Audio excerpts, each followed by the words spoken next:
Welcome back, guys. I was gonna say strong back, soft front, but this is not. This is the fitness podcast. Welcome back. Today it's me and my best man Nathan Johnson in the house. We're missing our best limb, but he will be back shortly. I actually don't even know where he is. If I'm I gonna don't be know where honest, it is. he's MIA anyway, so we're gonna be handling this ship on our own. How you doing, Nate? Yeah, not too bad, not too bad at all. It's Thursday. My mum just arrived this morning in Dubai, which is wicked. I had way too many margaritas last night as well, so I'm feeling the effects of that. But Yeah. it's a Wednesday. Oh, sorry, it was a Wednesday night, which is way it's a school night. It should not be for drinking, but it was. But we're here. How are you? I'm good. I'm good. But I wanted to just talk about your corona symptoms. Did you how long did you have them for? I think I've had them for about 7 days now. Last Thursday was the time when I was like, hang on a minute, I can't taste anything or smell something because I put like a fragrance on. I was like spraying my room to make it smell nice, and it was like, wait a minute, I can't even smell my favorite fragrance. You farted and you thought, let me just cover this up, and then you realized you couldn't smell anything. Is that how it happened? No, no, I was I had let's just say I had a visitor, and I was like, shit, I need to make it smell a bit nicer than it does. so, But you were so unaware of the smell, right? yeah, like, and I knew in the heart of hearts that it was a bit musky, but but like for me it was blissfully fine. Like I don't mind wallowing in my own shit. But when you get that hint of like, oh, someone's coming around, you're like, oh, I don't know what to do. So I got my best fragrance out and started spraying that about 40 times around the apartment. And then she goes, fucking hell, it's strong in here, isn't it? And I'm like, oh, I didn't even smell it. And I was like, wait a minute, I fucking lost my taste and my smell. And it was when she said that, and I was like, oh shit, I've got it. I've got the Rona, even though I've been double jabbed. Yeah, I mean, that's crazy. So that would be the only symptoms. You didn't feel bad. You didn't know, like, nothing. I was tired, really tired, but it wasn't like, oh, I'm coughing my guts out or I've got a streamy nose. It was literally you're super tired, and I lost those senses. I was like, oh, well, maybe I'm just tired and worn out from obviously the trip to Cyprus and boozing a lot, but it actually wasn't. So I was like, oh, okay, this is the Rona. You got the Rona. Yeah, It but must have I been mean, a mild version if it's only lasting you for 7 days. yeah, I mean, it's starting to come back now, which is good. But it still is one of those where I was recording for the blog. Yeah. Um, Um, so yeah, so I was having that, and I'm like, oh shit, I need to do something about that, but I didn't. I just soldiered through. I tried to train and nearly passed out because I was like, this is not good. And then after training one day, I was like, I'm gonna leave it until I get better. hmm. Yeah, How did you feel when you recognized that you had Rona? Because I remember I felt dirty. Like I felt like I had like gone and got myself an STI, right? And just yeah, like, holy shit, I got yeah. the It's like Rona. I it's, literally thought I was it's the same dirty. as the time I got chlamydia. I was like, I was like, oh, do I need to get tested for that? I mean, it doesn't hurt when I wee, so it's fine, no. Yeah, I felt like, Wait, oh so no, I've caught because it. I was like, oh no. yeah. um you gotta air the room out if I'm gonna come visit next week. Yeah, Just yeah, put it that way. yeah. It's all done and dusted. I had the maid come yesterday, all cleaned and all nice and spruced, ready for your arrival. I'm sure I've got a week to mess it up, so Yeah, I'm sure it'll be moderately messy by the time you get here.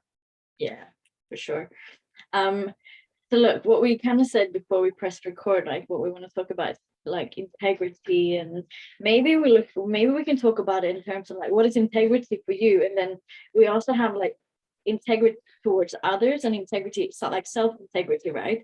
And whether or not they always are the same or if they're different, and how maybe we navigate our life. Like integrity is one of my absolute highest values, so I will navigate my life with that value, right? And like how does that show up? And yeah, what is integrity for you? It's such a difficult one because, like, I definitely think there's a difference between what you have for yourself and then what you have for others. Like I'm really, really good with the whole other people one. I'm pretty shit with the one in my own one. So like for me, integrity is saying that you're going to do something and then do it, and then stuff like being on time or just holding good quality conversation and being in that moment. Like I think that's it. That holds a lot of integrity because you could be distracted but you're not. I think that's a really big one for me. um I think I think it all comes down to whatever you say or whatever's perceptively in that moment, you are doing exactly what you said that you're going to do, or to some degree, and your intent. I think integrity links to intent. So if your intent is to do that particular thing and your intent is gold and it's good, then that holds integrity. Like I think sometimes integrity might not ever come through, like, oh, the thing that you said might not happen. But if you tried your hardest to do it, I still think that's integrity. I think you tried with your power, with the much you could do out of that situation, creates that. Yeah, intent and integrity for me balance very nicely. If you have an intent to do something and it comes through, then great. If it doesn't come through, you still had the intent and you still try to hold the integrity, but life didn't allow you to do that. So I think that for me is the big thing, like the trying element or effort, perceptive effort, all linked together. Uh, Integrity, effort, and intent. I think that are really, really key. What about you? Yeah, I kind of agree.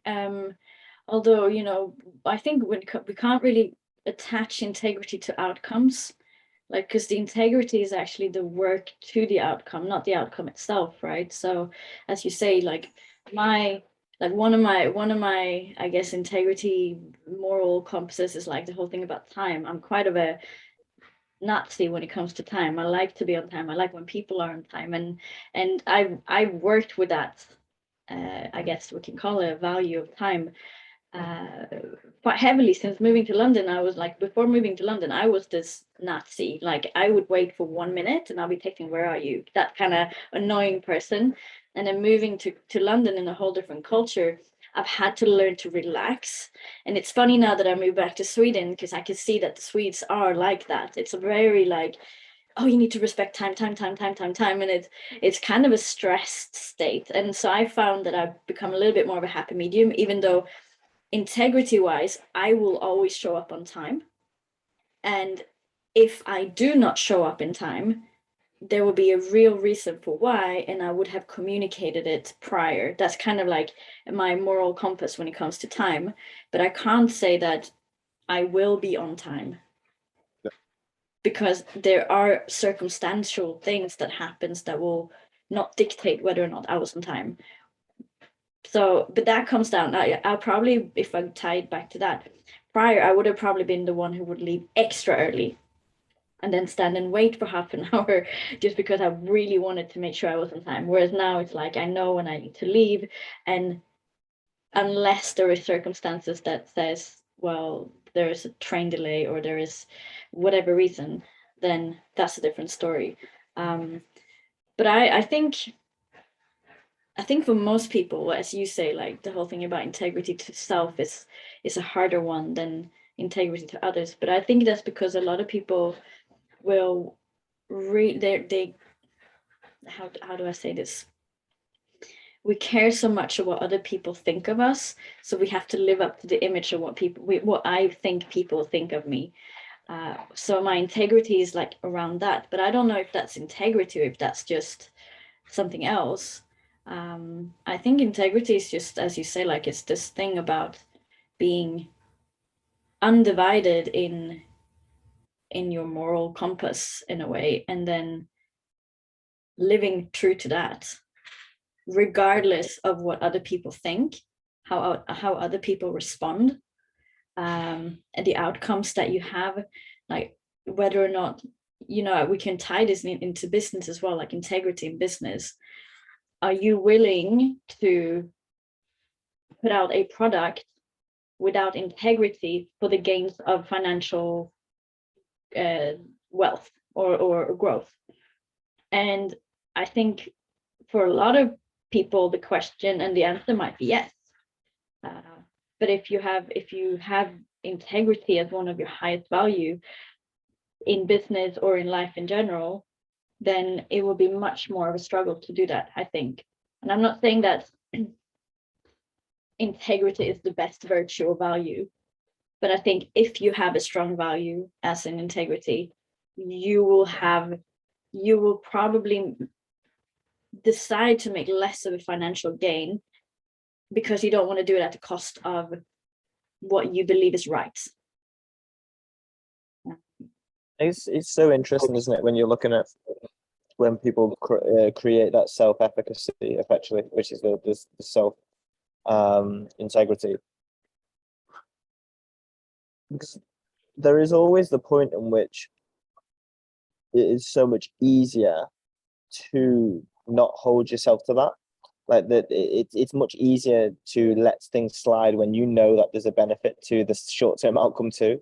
So, like for example, food is obviously a large part of self-efficacy and integrity. Like it's like I've committed to doing this particular thing. I'm going to commit to doing this particular thing on this day, and then when it comes around to it, you'll be very, very aware at that moment in time that there's benefits to doing something else. And at that moment in time, when you have that flip or that switch of being able to say, hey, I prefer this long-term thing because I've committed to it versus the short-term thing that I know that there's going to be extreme benefits for. I think that becomes the taskmaster. That becomes the hard part. Like there was always a point when I was like binge eating, when I was like, I could change this right now. I don't have to do this.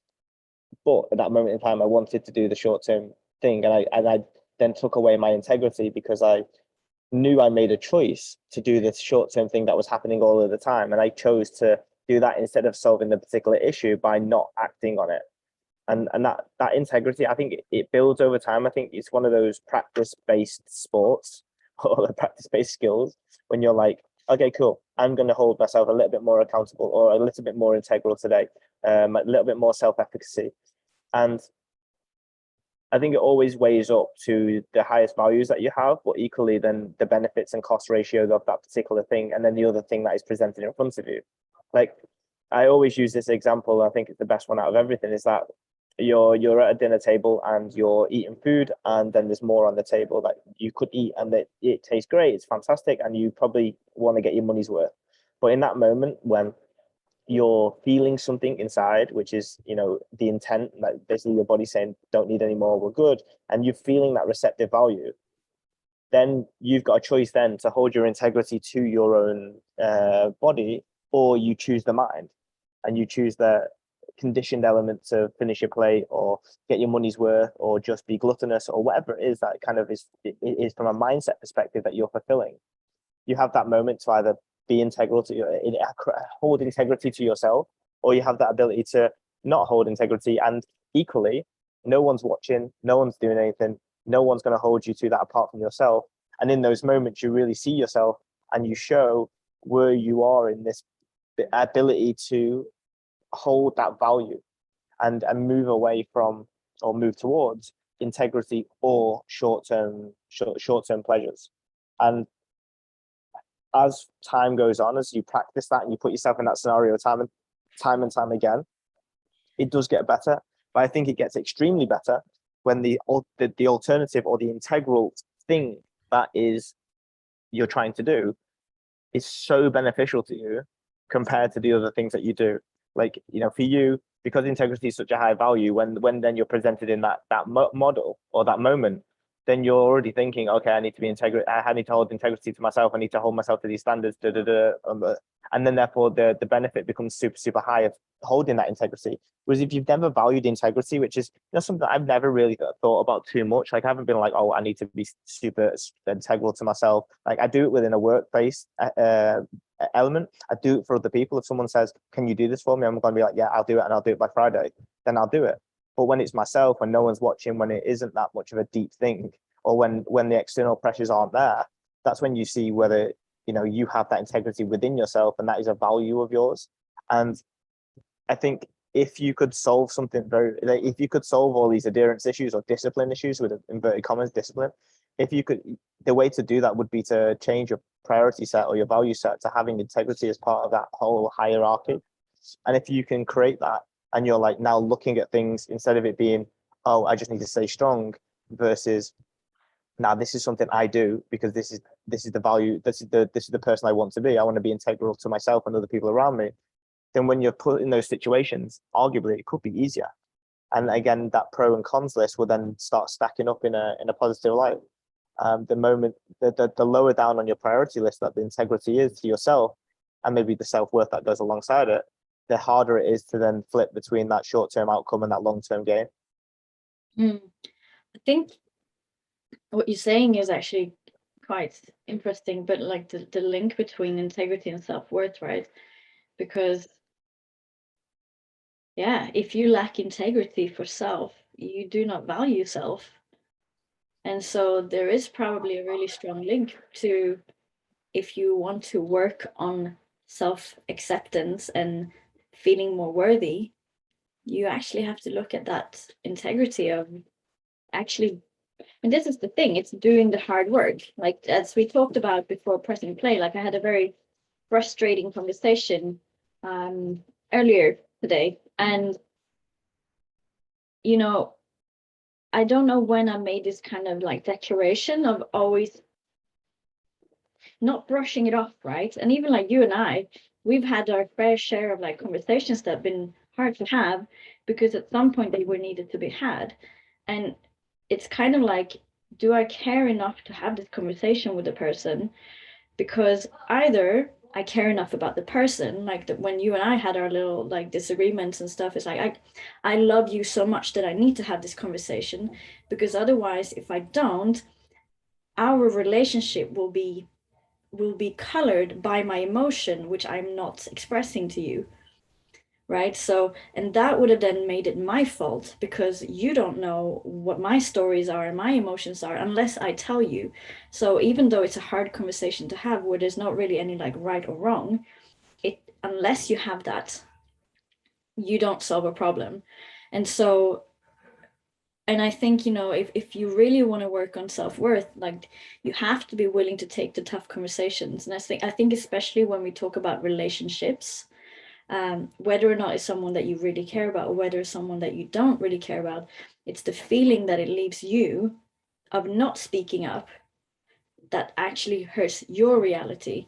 And so for me, it was just like I made this commitment to do the hard thing and say what I think and try to actually express it in a way that it's better understood, not just go like, oh, you're so bad and you're so this. It's like, actually, because of this, I feel like this, and because of that, I don't think it's right, and I don't think that it's reliable, or I don't think that it's this.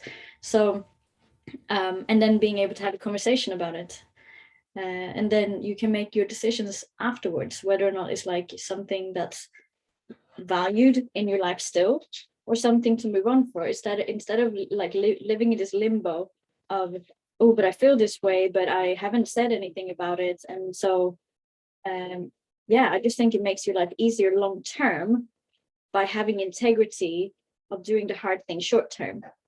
And it goes to everything, right? It's like sometimes it's like I wake up and I'm not motivated, but if I don't have integrity to tick these things off my list, then long term I feel the distress and feel the lack of fulfillment because I wasn't willing to just suffer short term for the long term gains. Yeah, yeah. And let's talk about self-worth then, because that's what it'll boil down to from a perspective of if it's going to be successful or not, or it's going to be something that you can do over and over again, right? And I think the less self-worth that you have for yourself, the more that you'll let this type of stuff slide because you don't equally care that much. And that's okay at this moment in time. If you're at that moment where you let shit slide all of the time and you go for the short term over the long term, totally normal. Been there, done that, got the t-shirt still there with some of the facets in my life. And to then driving self-worth is like how it's done. So from me perspectively, I would assume that self-worth is driven by, firstly, an act of like reflection, gratitude, being more aware of what it is, the benefits that you get from these particular elements of your life. So if you don't have self-worth in your own body, if you hate the way that you look, start finding the things that you find great. Start celebrating the wins of, oh, my body allows me to do this, or fucking hell, my legs go in front of each other and there's millions of people in wheelchairs.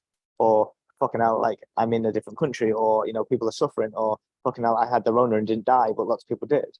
Like those are things that you start celebrating that self-worth, because actually all of the things that you want to feel have to come from you, and you have to actually do them. You have to expose yourself to them in a way in which you say, look, hey, this is actually fucking cool, or this is actually good, and it's not all bad.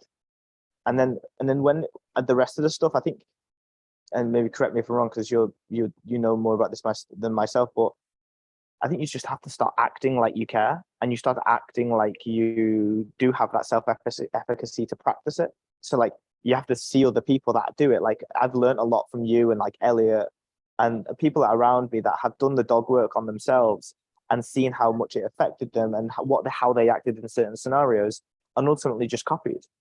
And once you can copy some things and like fake it until you make it per se, you then start practicing the behaviors that you almost wanted to cultivate in the first place. So like you having that conversation with me, or we us having our differences, or the conversation that we were just speaking about beforehand, where you're like, nah, I'm not giving any more time to these type of people that don't do this, this, and this, got me thinking, and I'm like, okay, well, fuck, do I do that?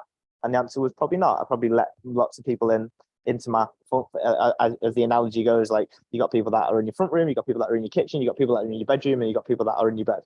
And like, cheers to that. There's a bed big enough, let me just tell you. And then you let too many people into different facets. So more people are hanging in your kitchen than you really want them to, or there's too many people in your bedroom, or too many people in your bed, and you're letting too many people in that don't belong to be there. And you saying those things around, okay, well, I'm not going to deal with people that do the X, Y, and Z because that isn't my value set. I'm just going to copy that shit. I'm not going to think about it any more than that. I'm just going to be like, okay, cool. Well, I agree that I don't want to let everyone into that particular place. So I'm going to now do the exact same what you've done, because that makes logical sense, and I'm just going to copy. Sometimes reinventing the wheel or reinventing for yourself doesn't need to happen. You just need to see something, take it, embrace it, and actually practice it. And then what you saw from someone else becomes your own, and then over time you can tweak that. And I'm like a big believer in just like the amount of time I've spent observing others and just looking at what they're doing, how they're acting, how they're being, has been one of my biggest learnings. Like even if I look back at my days of PTing, when you're perceptively on the gym floor with 10 other trainers, you see how they are, you see what they're saying to their clients, you see how they're holding standards, you see how they're having those conversations. And then you just take that and be like, okay, I'm going to have one of those conversations with that client that is doing the exact same thing as that person. And you can just take it, steal it, practice it, and do it. And like that whole element of like, okay, well, what does self-worth mean to you, or how do you drive it? You look at your awareness of what you're actually celebrating about yourself, and drive it up through the internal values of, hey, it's actually really good. Actually, I did a really good thing today. Actually, I produced this content, which was fucking amazing. Or I got this sale, or I added to someone's life today. And then on the flip side of things, you probably get some of those practices when you watch other people that have those particular values. So I think if you can combine those two together, then you'll be in a really good spot. What do you reckon? Okay, so I have 3 things I want to say, and I'm going to say 3 words just because otherwise I'm going to forget, and then you can call them out again. So focus, network, and Jesus Christ. Okay, I only got to 2. Yeah, I only got to 2. And stories. So let's go. This is how I see it, and I agree with everything that you've said. But look, what the stories that we tell ourselves about ourselves becomes how we see ourselves, right? So if I am so focused on telling all the stories for why I'm not a good person or why I'm not worthy, then that is my reality. But the fact is that I can change that story, and I can actually find proof in changing the story as well, right? It ties in with focus, because if I focus on the reasons why I'm not a good person and why I'm not worthy, then that's where my energy will be, and I will feel really shit about it, right? So I will tell myself a story which I can actually challenge. And the thing that I do with my clients when I coach people is like, all right, let's look at all of these stories that you tell yourself, and then ask better questions like, where does this come from? Is this really true? Who said what? And you break them down and you go, actually, this is not true. Someone told me once, and that was all I ever knew about it. And then, can I change it? I actually can.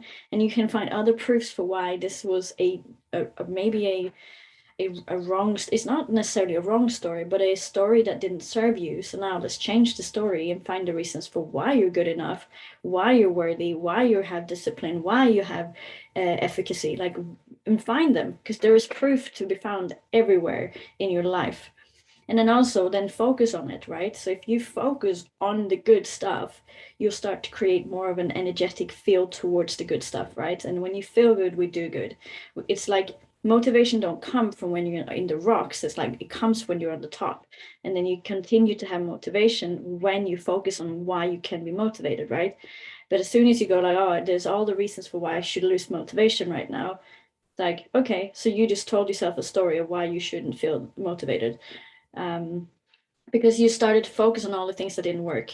But if I started to focus on all the things that did work and what I actually wanted, motivation doesn't go away. Of course, like we have dopamine that rises and drops and stuff like that. But the sense of purpose and feeling to something, it doesn't go away because you're focusing on it.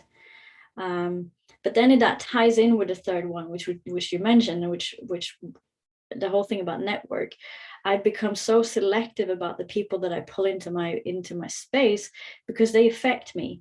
And the fact is that if there are people that pull me down, I don't want to have them around me or in my bed, as you would say. Like those people, I'll put somewhere else, and I don't focus on them. And I am the kind of person that I will always have the benefit of the doubt. I'm very forgiving by nature because part of life is actually to forgive, right?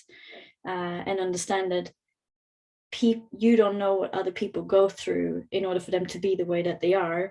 But if I'm the one who sits with a bad emotion, then it's still my negative emotion. So I need to be willing to forgive, but then I can be forgiving and still not have them in my personal space because it will affect me.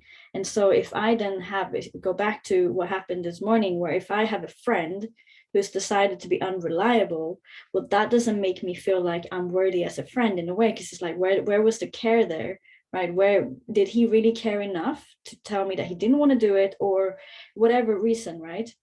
But the fact is still that if I don't have integrity to speak up for it and say, this is not okay, I will inevitably feel, he hasn't said anything, but my emotion will be, oh, it's negative, right? So it goes back to the like integrity for it. It's like you need to know when it feels right or wrong for you, and when it feels wrong, you need to know how to address it. Because if you don't address it, you'll end up still feeling bad, but it's not because of what happened, it's because you didn't address it, right? So I think resentment to others, it's always a reflection on self because you didn't address it, right? Whenever we get angry, and I pull out the conversation you and I had months ago when I said to you, like, actually, this is how I feel. And I felt like I had to have that conversation with you because I felt, I wouldn't say resentment, but let's just use the word resentment. Like I felt a negative emotion towards it. And I said, but that's not fair. And it's my emotion. So I have to have the conversation because otherwise you don't know that I feel this way. And I will continue to feel this way, but it's not about anything that you did now. It's about me not doing anything about it. So it goes back to self all the time.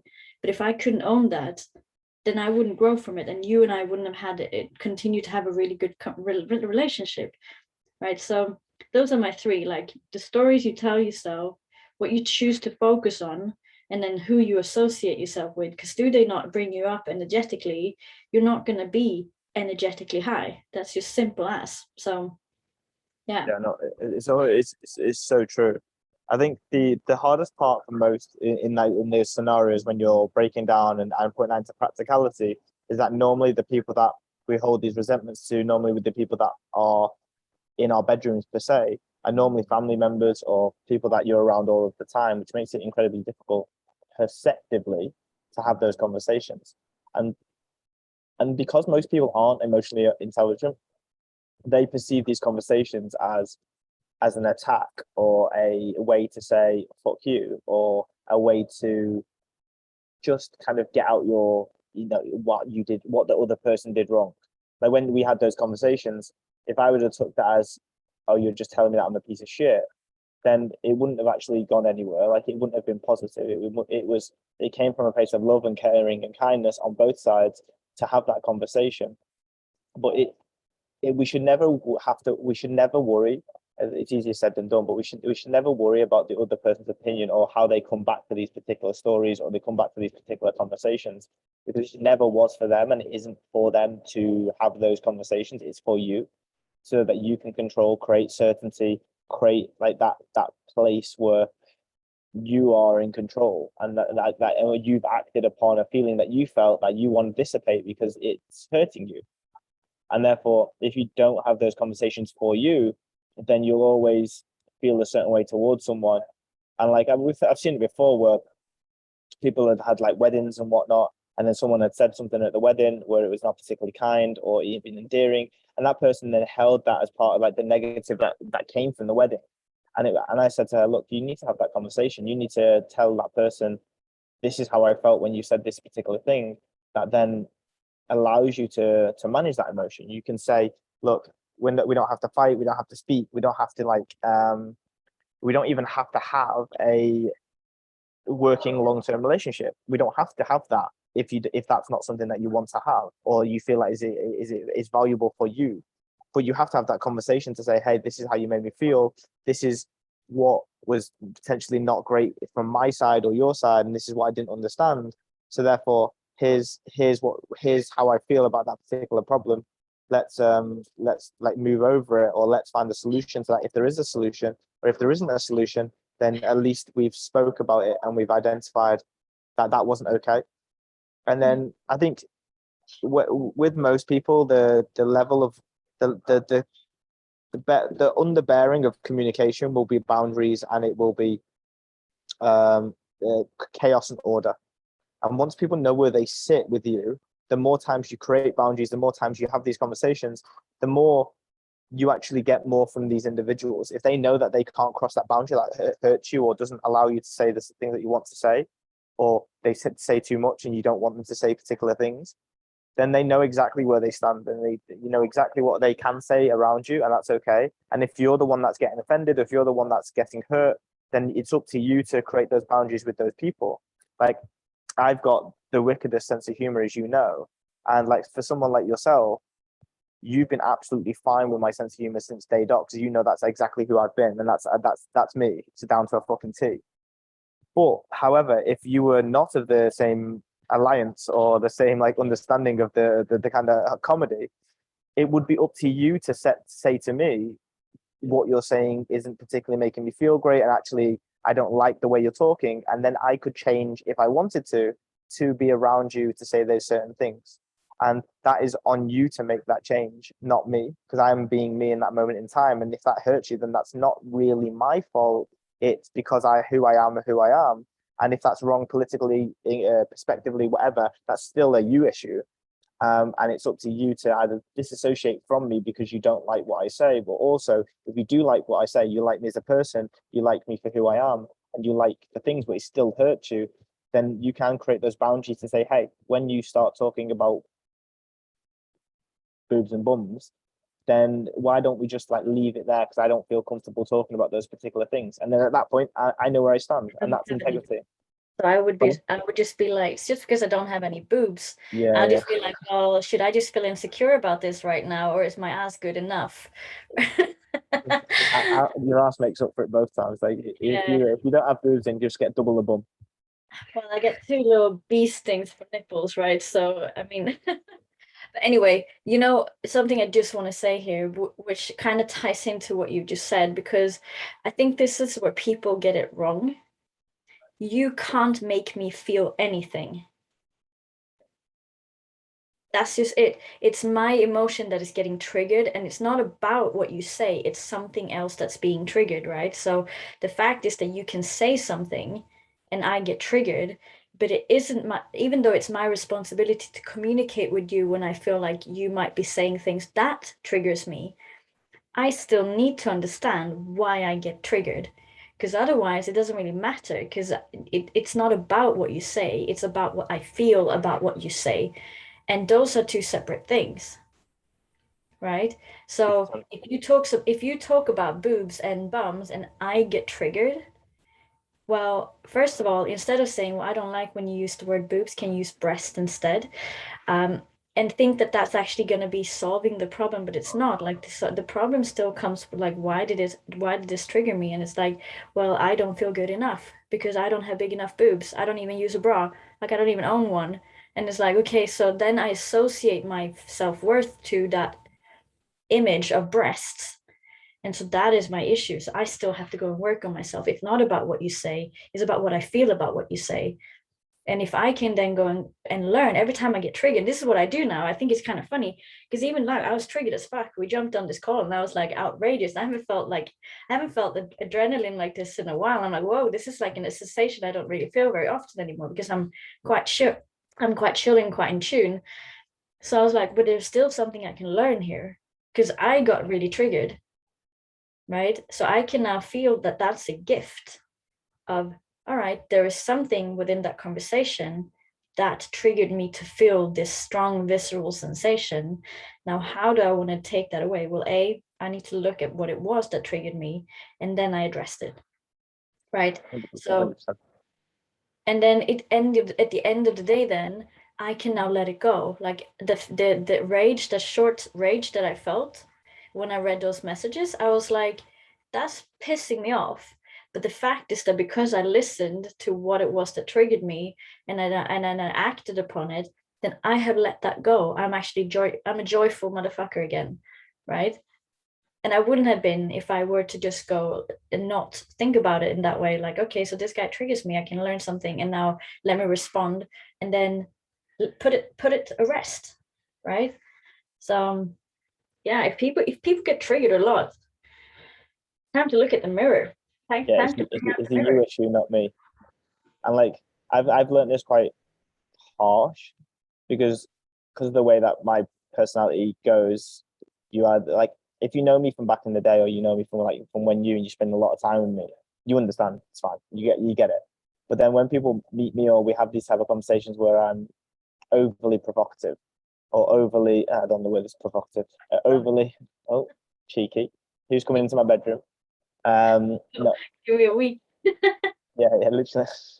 No, who overly um polarizing. That's the one. And like I will use words that don't mean anything to me, but may mean something to someone else.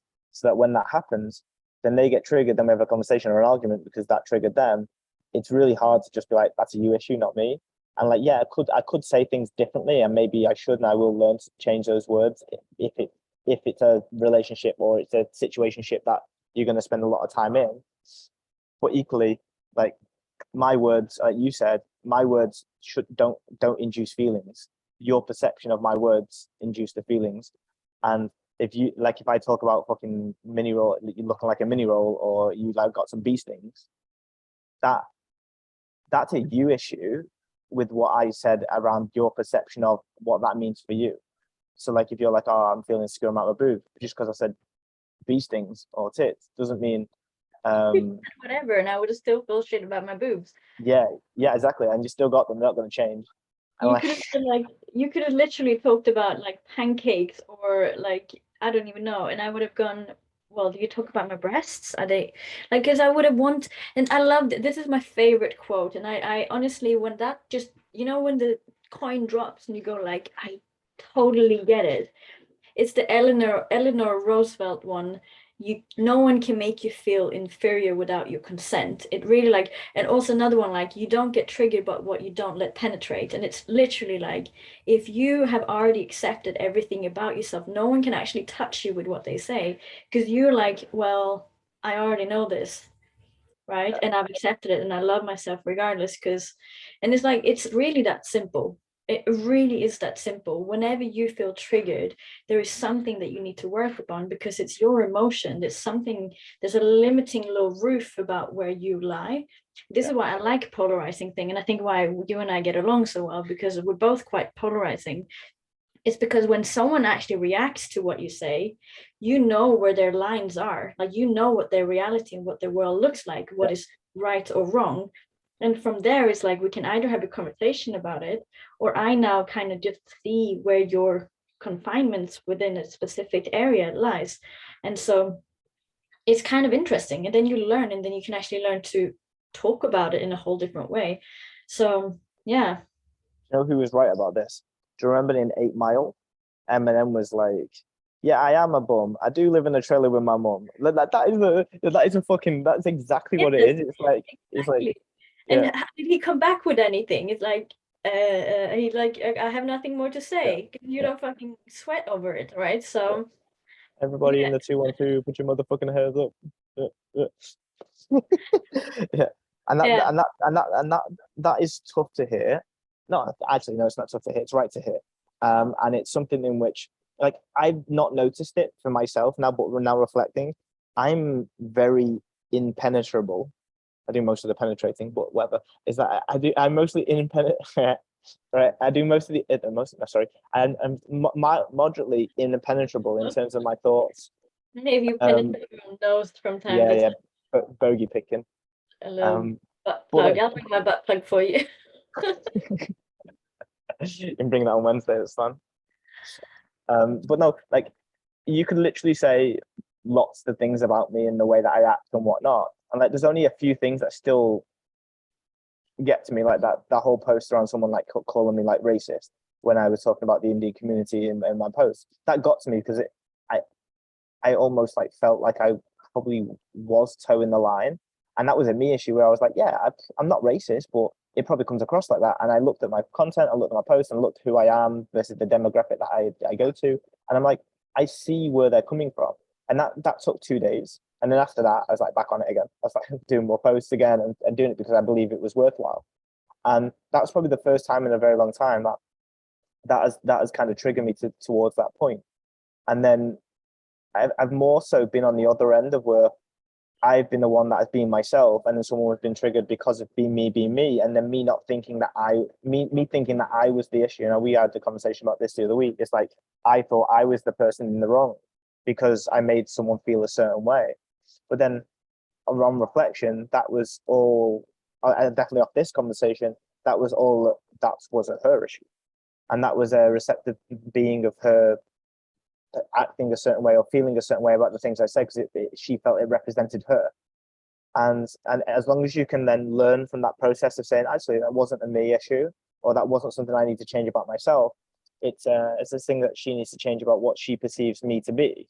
And then you put people from the bedroom, then you put them at the porch. And then when you then find someone or you find other people that also have that ability to not get triggered or be overly sensitive or overly um, emotionally volatile because there's so many things that trigger them on a day-to-day basis that represents them their own being, then you realize that's how it should be. And I would definitely urge you, if you have been in that situation, maybe not on the side of where you get triggered quite a lot, but you also think you need to change to meet other people's criteria, feelings, thoughts, and behaviors. You're never going to do that because it's never going to be a you thing. It's like, even if you became the most, let's say, for example, if I went from being myself, which is probably overly direct, overly um, polarizing, very crude, and then I change myself to be overly sensitive, overly nice, not say anything, then whilst that would work and it could work for the short term, is that you then lose what you makes you. And actually, I kind of like those things. Otherwise, I wouldn't do them, right? Like, I wouldn't have the overly crudeness in my persona because I think that's fucking funny. I think it's hilarious. I find myself hilarious. It's your only good traits. Yeah, literally. Like, I find myself hilarious. And when you miss those things, or you enjoy that banterous side that toes the line. When you stop doing that, then you get less enjoyment from the conversations. And why is the conversation even a point? And then you can change yourself. And a lot of people do change themselves to fit the mold of other people's reactions at a bar. And when you fit those reactions, then you then are contained in their box, not yours. And if your mom or your father or your family members are trying to constrict you to a box and they're trying to constrict you to a particular way. Like, I was having a conversation with a girl last night when we went for margaritas, and she was like, "Yeah, my mum said I'm not ladylike. I use the c word all of the time. I use the cunt word all of the time." Like, I'm just saying, she uses the cunt word all the time, and mum's like, "Oh, that's not ladylike," and she's like, "Yeah, but I'm not. I'm not a ladylike. Not a 40-year-old lady. I'm me." And that's okay. So I'm going to use and continue using the c word because that's what I like to do, and that's what I like to conversate with, and that's how I communicate. And then when Yeah, I just want to jump in, but finish. so when you start looking at changing those boxes to fit and manipulate people's worth or other people's reactions, then you lose what's you about you, and then you're always going to form that resentment, or you're always going to form that like feeling like you're trapped. And when you don't act the way that you want to act, when there's so many benefits to that, because you built this personality over time, you built it through nature and nurture, you built it through trial and fucking trauma. And when you get to that point and then you don't get to do that, then there'll always be this breaking free element or wanting to break free because you've put yourself and resided somewhere that you don't belong. But I agree, but I also don't agree with what you're saying, because I think, first of all, we don't have a persona. We're flexible people. We're not set in stone. So unless I am flexible and I say, well, I have to use the cunt word in every other meaning because that's who I am, then I have boxed myself into that, instead of being, actually, there are people, circumstances, cultures, whatever, where I do have to be flexible. And it's not because I have to change who I am, it's because I actually have to be flexible, because that's kind of what society is. It's like, it's fitting in, but it's also having integrity of who I am as a person, but understand that, like, who I am as a person, it's not really necessarily tied to how I choose to dress or what words I say in a sentence. And yeah, but I also think, if we're going to go back to the whole thing about integrity, right? There is self-integrity, but there is also integrity towards others, and it's like, there's going to be a fine line sometimes of how do you have integrity for others by still being true to who you are, like, and still being true to who you are. And I think that comes down to then being a little bit more sensitive, not like changing the qualities of you, but maybe being a little bit more attuned to who you're talking to in the circumstance that you are, like, and actually being a little bit more like a chameleon. And then also understand, like, not everyone that you like, you and I have a very funny relationship. The guy I'm dating and I, we don't have the same funny relationship, because it's two completely different individuals. So you have different sides of you that will be like coming forward depending on the person that you're hanging out with, right? So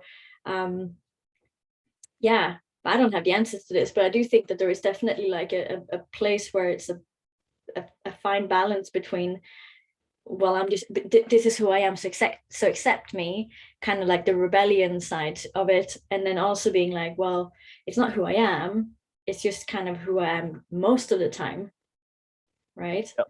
Yep. um No, I agree. I think, yeah, I guess that's the polarizing side where just like this is the right way, or what I think. But like you're right, because in those situations or different scenarios, I act a different way. You've seen me in various different scenarios, and I will not act the same with my mum the way that I'll act with you or whatever. Like imagine, and like my mum had a fucking heart attack, but like those those things, that the chameleon nature is good, but and not but like if you don't learn the chameleon, you'll just box. You'll just box in. And I think there is definitely different gradients in which you can turn the volume up or turn the volume down. Like I'm probably not gonna be rude in front of someone else's parents, or I'm not gonna use the C word or whatever in front of other individuals that may not know me a lot.